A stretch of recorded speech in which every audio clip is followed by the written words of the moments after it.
自从我得了精神病，整个人都精神多了。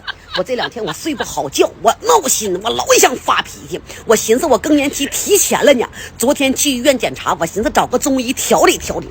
那老大夫边把脉边问我啥病症啊？我说我闹心，老爱跟人吵架，看谁我都不顺眼，没事我还老爱哭。看了半个小时，最后结论是啥？抑郁型狂躁症。